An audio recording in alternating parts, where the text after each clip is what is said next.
Hello and welcome to the Nursery and Preschool Chat Room podcast.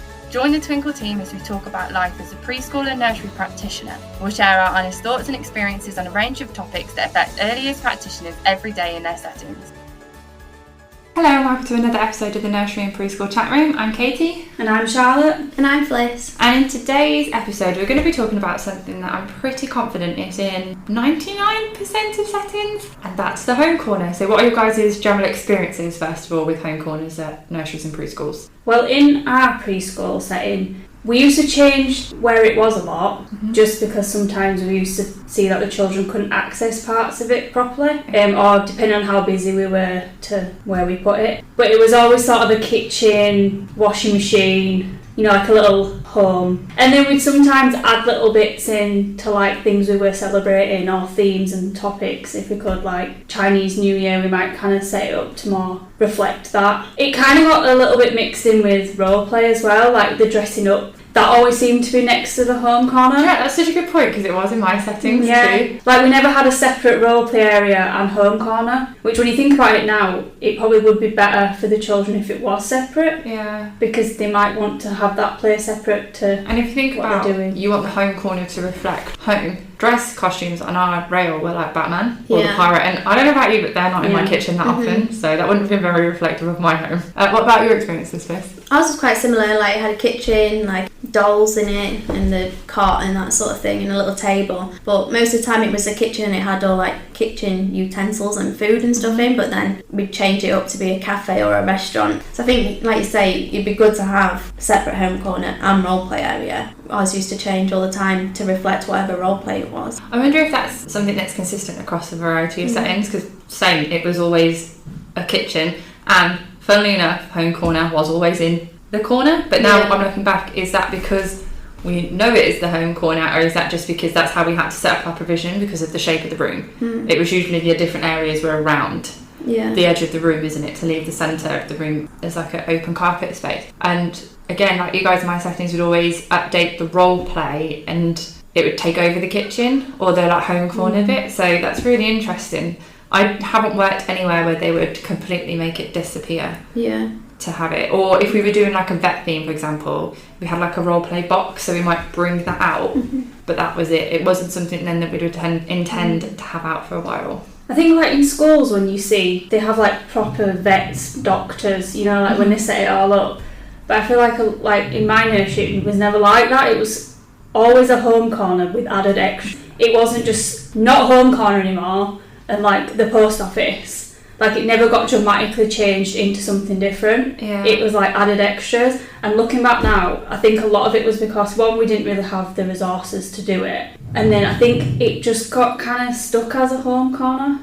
And everyone was like, oh well, it's a home corner, so it has like knives, forks, plates, cups. I think as well with school settings, they set it up for a longer period of time, so in a private setting you don't really tend to do much past a week, do you, because the babies won't remember on Monday what we do on Friday, and you've got children in and out all the time, so you tend to have it set up for a week. But at school you have it at a much longer period of time, so for them the time investment of setting up a whole new area is worth it. But when you think of printing, laminating, gathering resources, setting it up, it's a lot of investment for something that's not going to be there for too long. Because I used to get the feeling sometimes the children would get bored of it really easily, because you'd see them playing in it for a little bit and then they wouldn't go in it for the rest of the week. I made the mistake of putting our home corner at one point next to the sand and water. I once went in and the washing machine was full of the sand, and then the sink, they put water in the sink, which is what you do, so I can give them that they might be washing the cups and the plate, but when I saw that sand in the washing machine, my heart sank and I was like, oh, I'm going to get all this out. The other thing I'm thinking of right now actually is we're all talking about the home corner, but we are all very much referring to it as a kitchen. Like, did you ever do a home corner as any other area of the home? I was just thinking as well, like we didn't call it the home corner, on like planning we called it role play area,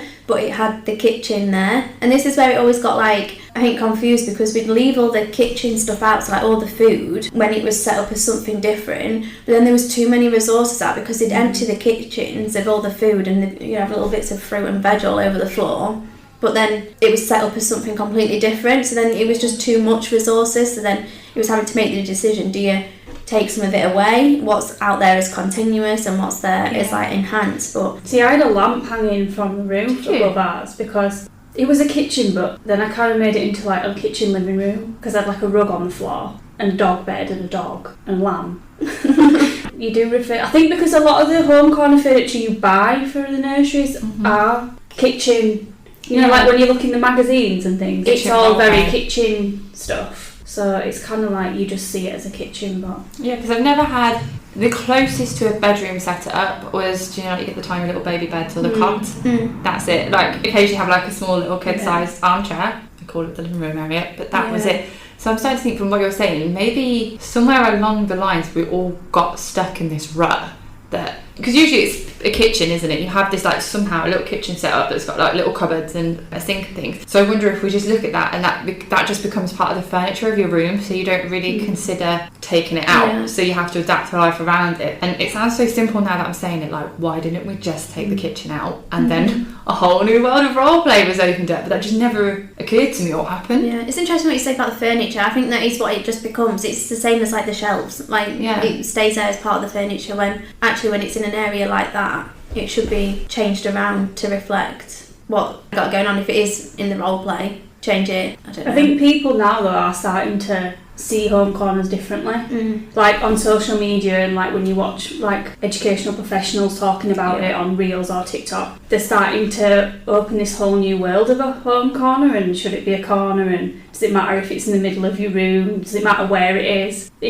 should it be kitchen, furniture, all that sort of stuff. So I think now people are starting to change how they do home corners and what they call it and how it's all set out. But from what you've both said, and we've touched on it in previous podcast episodes, is what do you actually put in to that home corner? Because one of you, I want to say for you, Fliss, like real food in it. Yeah, well, when we were allowed food, we did put real food out from time to time, but the food that's out there continuously, that was just like wooden, like toy food. But I saw a really interesting post on Instagram the other day, and it was about what you put in the home corner, like really thinking about it. So like you think, oh, we'll put a telephone in, but how many homes now have an actual telephone in? And like thinking about the like really old school ones with the wire still connected, like you putting that out for children to play because it's like an old recycled resource a parent might have brought it in or something. But when are they actually seeing that at home? It's not actually a reflective environment of what they actually see at home. So like we should have like old iPhones. And that's a really good point. We put these role plays out, these domestic role plays, to reflect what they're seeing at home because of the opportunities it provides and the skills it teaches. But if you're having a phone that has a handle, and do you remember the ones with the dots that you would like turn around? My nan had one. Like, what is it? And like a wired phone. I don't have a house phone anymore, and if it did, no one would ever answer it when it rang. Yeah.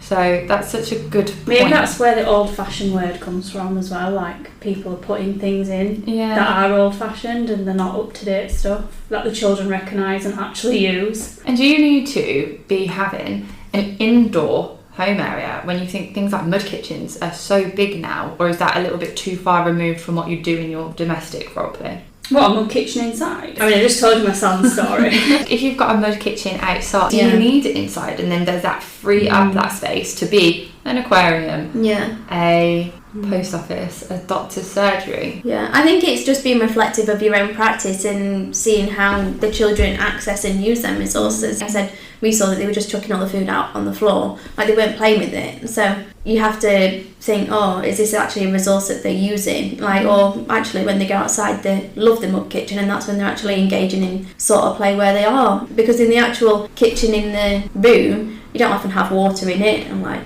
Charlotte's saying, when the children put water in it. So like they're not actually, they are doing role play, but the actual hands-on experiences to reflect real life and home life, it's happening in a different area. If the role play in that sense seems like one small element, when you're looking at the wider skills that they're supposed to be getting out of doing a domestic role play, actually maybe they're missing out on some of those skills. I think you can link it as well to like cultural capital, because when you're trying to bring those experiences to children that they've not had in life, you could maybe say they've not been to the beach before. You could maybe set up a area that's like the beach and put like a bit of sand in it and kind of bring those experiences in that way. And you would always see the same children in your role play area. And I don't want to stereotype, but it would usually be little girls. Yeah. So actually, maybe this idea of the mud kitchen being like some sort of replacement brings the little boys in. Like you said, you can use that space If you want to learn more about Cultural Capital, on the Twinkl website we do have a resource called the Cultural Capital Poster, and we do have a handout which is really useful if you and your staff are a little bit unsure about what this term means in the earlier setting. It's a nice read and you can then incorporate it into your setting as well. So I think it's quite clear that the roleplay area and the home corner tend to get mixed in an earlier setting. It's just deciding if you've got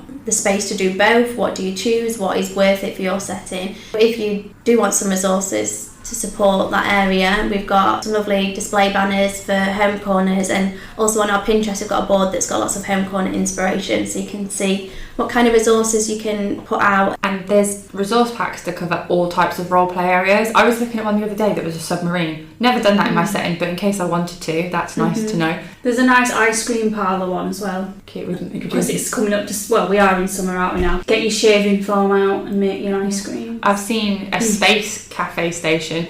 Honestly, if you can think of it, Twinkl probably does have a resource pack for it somewhere, whether it no matter how weird or wonderful it is. So get on Twinkl.